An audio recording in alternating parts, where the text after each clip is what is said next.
This video, we're going to go into the 7 mistakes I made when I started corporate work, so you don't have to make them. Got my little sheet of paper, so I know what I'm talking about. Basically, when I started work 6 months ago, I was lost, scared, confused, completely dedicated to this corporate machine. I was trying to get in before my manager, leaving afterwards, trying to get in for that recognition when really all they wanted to see me do was show up and be eager to learn. I sacrificed my whole life, basically. Wasn't seeing friends, wasn't seeing family, relationships were not even there, right? And it was only once I slowed down, took back control, did some more reflection and digging into who I was, that I'm now in the position I am today, where I'm making content consistently. I'm running a small business, selling journals. We literally sold our first one today. No, not first one today. First international sale today. Someone from America ordered one. Shipping was, £12? $18? So fairly expensive. But yeah, I'm shipping that out tomorrow before I go into work. I'm doing content, I'm doing badminton. I got to quarterfinals in 2 of the tier 4s I've done. I'm now doing a bronze in February. Life is so good. And I want to help you get to a point where you can wake up, look in a mirror, and you just have this uncontrollable beaming smile across your face. Because that's what I do. What's that what I do? That's because I have every day when I wake up. But yeah, I'll go into 7 mistakes that I made and how you can avoid them. And maybe grab a pen, paper, take some notes, or just listen. This could be your evening podcast, meal eating video. But yeah, let's dive in. The first one is slow down. When you're on an internship, let's say you've done an internship, when you're on an internship, you've only got 8 weeks to make an impact. You've got 8 weeks to impress your manager, impress your colleagues, to outcompete the other interns and get your return offer. And when you start work, it kind of feels the same way. You're with a new cohort of grads coming into a company and you feel that need to compete when really you've got your return offer. You're working full time now. Maybe you've got probation, so maybe you need to be a bit careful. But really, at the root of it, you've done it. You've put in all of that hard work to get to where you are. And look, I'm not saying to take your foot off the gas completely, but slow down. There is no rush. Now that you're here, now that you're at work, the goal is to learn. There's a quote from The Creative Act by Rick Rubin, a book I adore, and it is, "Patience is required for the nuanced development of your craft." Patience is required for the nuanced development of your craft, whether you're a working 9 to 5, you're an athlete, you're a creative, no matter what it is you do, patience is required. You don't get good at things overnight, right? And it's so important that when you start work, and maybe you're like me, you go into an industry which you didn't study as your background. So I'm a software engineer and I come from an economics background. I haven't invested 3 years of university into learning to code. All I did was my econometrics and then some passion projects, my internship, which helped. But I was coming in after mainly spending my whole exam period, year 3, writing essays. I was working for a startup as the creative director. I wasn't coding. So coming into this graduate role, I had quite a lot of catching up to do. And at the start, I was doing a lot of comparison with my peers, with other people on my grad scheme. And the real belief shift, the big moment where it changed for me was when I realized I'm me. I like my own life experience. I haven't invested that time into it. And that's okay. I chose to learn different skills. I chose to invest in my soft skills, my presentation, my creativity, rather than engineering. And now 6 months later, I have invested in the engineering and it's doing a lot better. But you've got to be patient with yourself. It takes time to learn things, so slow down. Number 2, make sure you maintain your life outside of work. What do I mean by this? I mean by don't make work your life. And this is a mixture of things. One, if your team is staying late every single day, if they're going out for drinks every single day, if all the people you hang out with are work people, work is going to feel like it's all consuming. If when you see your old friends from university, you see when you see your friends from university, when you meet up every once in a blue moon now, and all you talk about is work, of course it's going to feel like work is all consuming. What's so important now with navigating life after university is that you make sure you actually have a life outside of work. Like, we are all multifaceted individuals. You are so much more than just your job. You are so much more than the title on your LinkedIn profile. It's not, oh, Ben the software engineer. No, there's so much more to what makes you you, and it's important you don't forget that. And it might feel that right at the start it's all very overwhelming. You've got to learn so much new stuff, like systems. Maybe you're doing consulting. You've just got to like learn and work and grind through things. But it's important to carve out time for yourself where you can. It could be as simple as waking up half an hour earlier before work so you can sit and journal, or maybe so you can make yourself a nice breakfast and not have to grab one on the train on the way into work. It could mean instead of staying up scrolling late at night, going to bed at 11, going to bed at 10:30, not staying up to 1, 2 a.m. We're not in university anymore. Those bad habits are really gonna affect you. At the start there were nights where I would stay up until 2 a.m. One time was editing a video, but most of the time is doom scrolling, right? The bad habits. You're going to work tired, you're surviving on like 4 coffees a day, and you feel so bad. I wanted to say a different word, but I didn't. You feel so terrible. You need to make the time outside. You need to make the time for yourself outside of work. Right? Like, do the things that give you energy. For me, that's badminton, that's making videos, that's seeing my friends, seeing my family, and it's carving out the time for that. Like, I'm sure you've heard the quote that it's like people make time for people who matter. People make time for the things that matter. What things matter to you? Look into that and then carve out time. Number three. Book your holiday. Book your PTO. When I started work, I didn't book any holiday. Right, when you start, if you start a grad scheme or any job really, you will have some holiday, and it's probably going to be prorated, because unless you join at the start of the holiday year, for me that's in March, but unless you start at the start of that year, you won't have your full holiday allowance. You're only going to have part of it, and it's very important you book your holidays, even if you've only got 20 days, even if you've only got 15 days. Once you're settled in, once you know what you're doing, literally set aside an hour, 2 hours to look at your calendar, look at the work calendar, and be like, when can I take a long weekend away? When can I just book a day off during the week and go to a spa and pamper myself? When is a day that I can just take a week off work and tune out of all of the busyness, all of the social media, all of everything, and just like be with me? Because life is busy, life is hectic. If you're in a big city like London, like me, sometimes you need to go away to slow down. But having a holiday that you know is booked in your calendar, that you can almost work towards, suddenly makes the feeling of like, oh my god, this is the rest of my life, I'm going to work forever, to got a holiday in a week's time, I've got a holiday in 2 weeks. Like, I'm literally going away on Friday. a long weekend with one of my mates who's also working, right?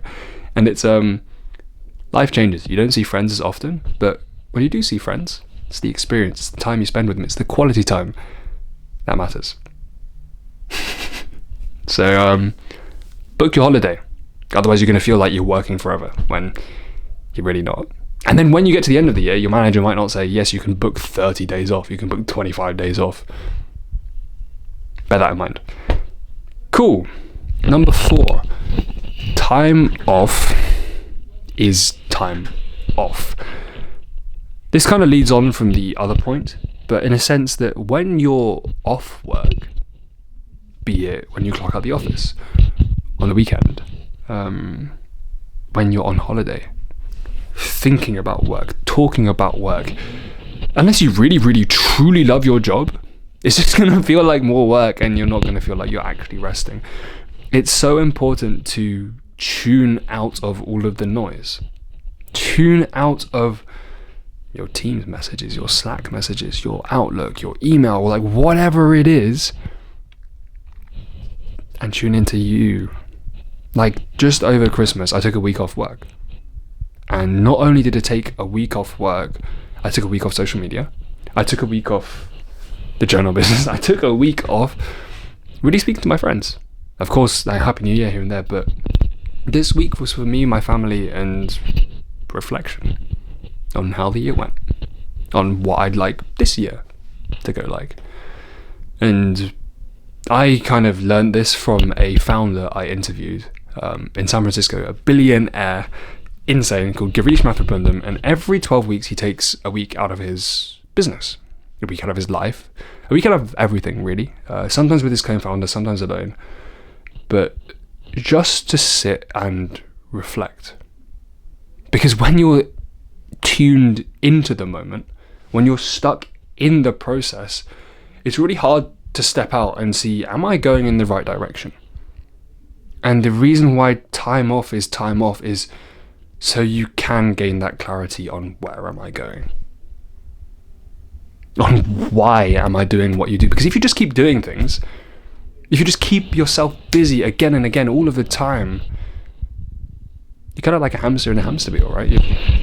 You're not really going anywhere. You have to take the time to set that direction for your life. Set the direction of where you want to go and why you want to do it. There's so many people online, so many people working who don't understand why they're building this life. You have to take the time to step out, find a way, and look in. Look in at what makes you. Look in at why you care about what you care about, why you're doing what you're doing. And then come back and act. And then take the action. Right? Time off is time off. But more so, you need to understand yourself. Number 5, be honest. Right? Like, what do I mean by be honest? Be honest is more of a principle to carry throughout life, but being honest with yourself and also within a corporate environment. And I think it's super important on 2 ways. 1, with yourself and your own perception of who you are, and 2, with your managers and the people you're going to be working with, right? Like, let me give you the examples, my examples. When I started work, I'm an econ student who used to do some coding, who's quite good at Python, but I'm going into a Java team. I had to set the expectations not only for myself, but for my managers, so that they know who they're working with. They know what they're working with, right? Because on a grad scheme, yes, everyone, like, they don't want to see you fail. They want to see you win, right? They want to see you learning, taking action, moving towards becoming a better version of yourself, of whether that's learning Java, learning Python, getting better at PowerPoint, getting better at interpersonal communication if you do sales, like getting better at who you are becoming, right? But to know that, you need to be honest with yourself and honest with them about where you are right now. If I came onto this team and lied and said, oh yeah, I'm an expert software engineer, man, I know Java so well, and then they give me a task, I'm like, oh, I don't really know what I'm doing. It's not going to look on me, it's not going to look good for them and their impression of me, and I'm not going to learn. Like, it's so important to drop that ego, look at the man in the mirror, and understand who am. Again, it comes back to who you are and the honesty, right? Like, be honest with who you are, be honest with the skills you've developed, be honest with the person you are, and then communicate. Right, let your manager know. For my second rotation, I'm doing UX. I want to do something creative. So I'll be doing like user experience, Figma, something I've never done before, but I'll be learning something new. And I had to communicate that clearly to the manager. Let him know that I don't have prior experience. I've been learning a lot now. I've been grinding textbooks. I'm going to be grinding Figma in my time outside of work to get better at it, so that when I come in, I'm not completely useless. But just to let you know that this is where I lie. And because I communicated that clearly, he was like, yeah, that's great, Ben. Look, this is the plan we're going to do. This is who you're going to be working with. Expectations? No expectations. Don't worry. We just want to see you learn and apply yourself to the problem. You can create opportunities for yourself. You just have to be honest and be you. That was 5. Right, let me check. Number 6. Be creative. Right, so one of my friends, Sam, he's working as a consultant, and he recently wrote an article, like a Substack piece, about Gen Z's corporate crisis. Gen Z's corporate crisis. So many people at our age and our generation go into full-time work and they feel that something is wrong, and you just can't quite pinpoint it. You can't quite figure out what is it that feels so wrong about the work I'm doing, the life I'm living, everything I'm doing. Why do I feel this dissonance? And I think deep down, it's because it's not necessarily a corporate crisis. Gen Z, our generation's corporate crisis, is one of a creative nature. This is something I'm very, very passionate about. I think all of us humans are deeply creative. You might not think so if you're a software engineer. You might not think so if you're a consultant, right? But the key is, number one, defining what creativity means to you, right? I know people who live and breathe code. That is literally their thing. They love writing code, creating software, building applications. Coding is their creativity. Whereas for me, I love making content, right? I love building products, building things that people actually want to use. And for me, that makes a natural step towards user experience. But at the root of it all is you have to find a way to be creative, to feed that part of your soul that you might not necessarily be feeding through your job, right? If you work in tech audit, that's not creative. But it doesn't mean you can't do something creative outside to feed your soul. Feed yourself. Feed who you are deep down inside. Feed that small creative child inside of you. We've invested so much time into this professional version of ourselves. We've neglected the small artist child who's still basically like 5 to 7 years old. And there are a couple ways through which you can do this, right? If you're feeling very brave and you want to put yourself out there, content is a brilliant way. Not only is it creative in itself in the act of creating content, putting your own words and wisdom out into the world, but you get to have a positive impact. You get to help people, the younger version of yourself, the people who might not be as skilled in a certain skill as you, and you get to see real positive impact and you get to give back. That's why content is super, super rewarding. Super, super rewarding. There is also other aspects too, though. Like, for example, one of the things I like to do is something called an artist's date, where you take yourself out on a solo date, right? And you go and do something creative with no expectations. And I don't mean go to a bar and have a drink, no. But you could go to the bar, have a drink, and bring your sketchbook and just draw people. Or you could go to a pottery class, or you could go play sports. Sports is also a creative act. This is something I really believe with badminton. Anyways, this is another video in and of itself, but find a way to be creative. Understand what creativity means to you. It could be playing badminton, it could be making content, it could be writing a newsletter on Substack just for your friends. It could be starting a private Instagram account and vlogging on that, right? Like, it could be scrapbooking, it could be drawing, it could be writing poetry. I love to write poetry. It could be photography. Like, there are so many avenues for creativity. You just have to set the time aside for it. That was 6. On to the final one. Number 7. Oh, okay. Number 7 is number 1, really. It's important that no matter what aspect, 1, 2, 3, 4, 5, 6, you're looking to apply to your own life, that you are patient with yourself, that you slow down and you enjoy the process, right? When you focus so much on the destination and getting to where you want to be, oh no, the treasure was the friends. The treasure is the friends. Like, the true reward, the best part of it is the friends and the experiences and the memories you make along the way. And if you're so laser focused on getting that promotion, on landing that job, on making the best job hop, like, you're going to miss out on so much fun. You're going to miss out on the connection you could have had with your colleagues. You're going to miss out on the pottery you could have made. Like, I don't know. I've been doing pottery. But it's so important not to rush through life, especially if you're young.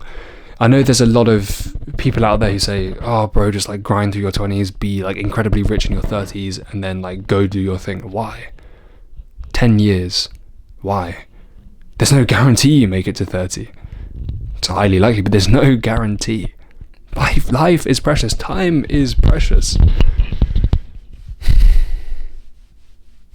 If you're in uni, you've got time. Make use of it. Enjoy it. Don't stress too much about the jobs. Do your applications. Do the things you have to do, and then make some great memories with your friends. And if you've just started work, don't make work your whole life. Make sure you have a life outside of work, and be patient with yourself. Take the time to get to know yourself, understand who you are, what you stand for, why you want to do what you do, and then go and live and enjoy life. If you want to get a dream journal, there's 25 left in stock. The next restock is in March, so when these are gone, you're gonna have to wait. And I do a bi-weekly newsletter on life after university, navigating life after uni. It usually contains stories, frameworks, things I've learned, and quite often a journal prompt surrounding the thing that I've journaled about that had the most impact for me. So the one coming out next weekend, will be on how journaling can also be a distraction.